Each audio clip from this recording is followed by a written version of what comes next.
Olá, turma! Vamos então dar início ao nosso curso de Psicopatologia e Psicofarmacologia para psicólogos. Nesse primeiro capítulo, nós temos uma grande missão. Uma missão de estudar e entender um pouquinho um órgão tão complexo e tão misterioso do nosso corpo, que é o nosso cérebro. Ele é a sede de todo o nosso estudo durante esse curso. O cérebro é um órgão pequeno, é um órgão que cabe na palma da mão. Ele é um órgão leve, ele pesa apenas 1,2 kg a 1,4 kg.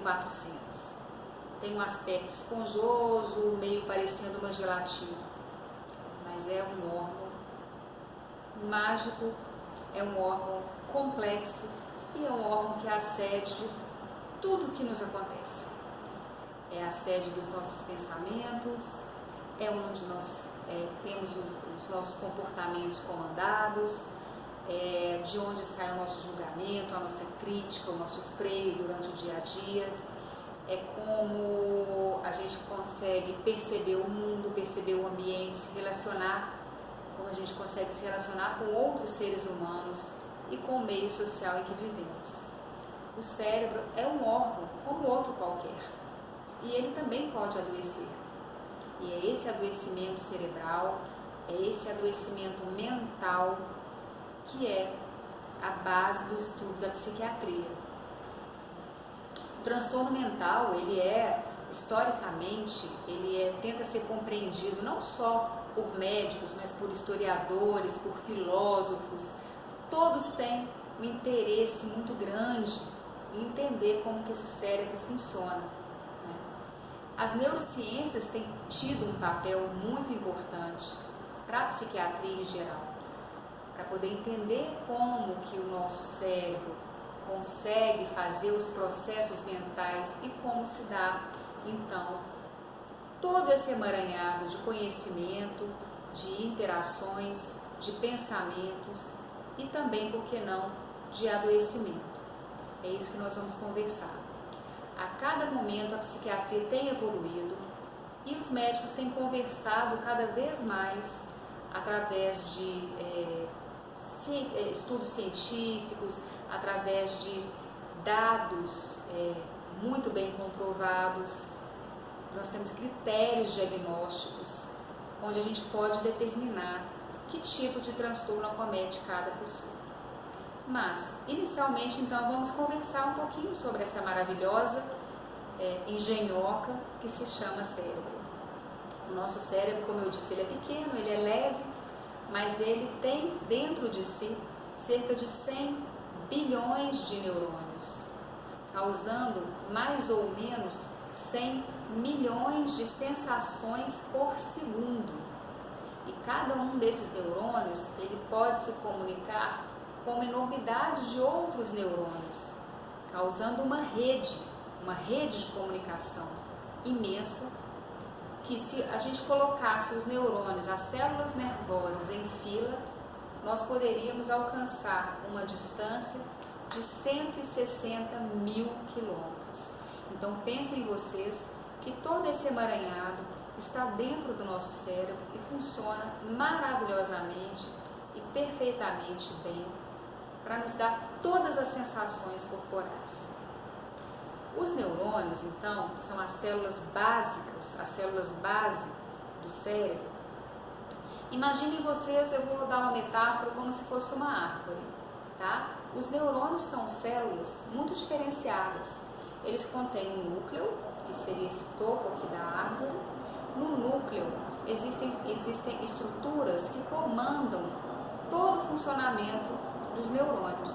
Comandam a produção de proteínas, que em última análise seriam os neurotransmissores.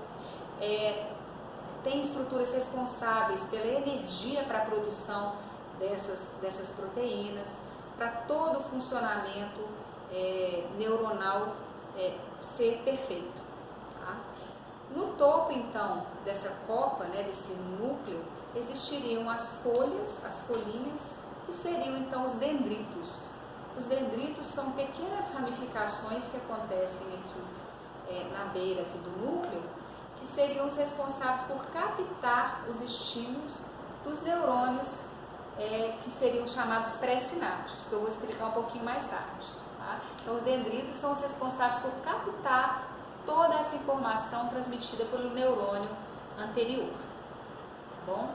E nós teríamos o tronco, que é o axônio, que é uma longa fibra que embaixo também ela se ramifica com as terminações axônicas e é o responsável então pela transmissão desse impulso para o neurônio subsequente, né, que seria o neurônio então pós-sináptico.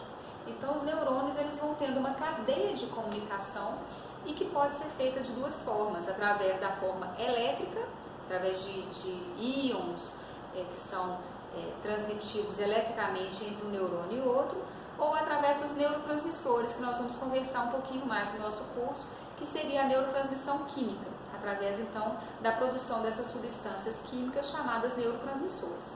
Tá? Então, um axônio, imaginem vocês, um axônio inicialmente, né?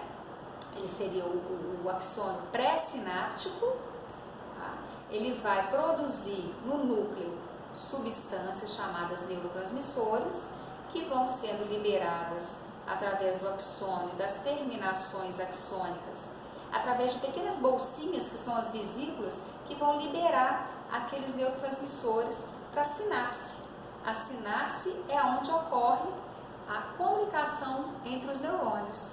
Então, um espaço onde os neurotransmissores são liberados do neurônio pré-sináptico, anterior à sinapse, para o neurônio pós-sináptico, e vai pegar através dos dendritos aquela substância que foi liberada e transmitir para os outros neurônios e para o organismo como um todo a mensagem que quer ser passada através daquele neurotransmissor. Tá? Então seria como se fosse os dendritos um sistema de chave e fechadura. As fechadurinhas seriam proteínas na beiradinha desses dendritos que estariam esperando a chave, que no caso é o neurotransmissor, que vai se unir ali às proteínas dos dendritos, né, aos receptores, e fazer então toda a mensagem que o neurotransmissor quer passar. Tá? Então nós temos vários neurotransmissores, dentre eles nós temos a dopamina, por exemplo, a substância, a dopamina, ela é muito ligada tanto ao aspecto motor, como também à ação, ao estímulo e às sensações de prazer da pessoa. Tá? A serotonina, nós temos também, vocês devem ter ouvido falar muito da serotonina.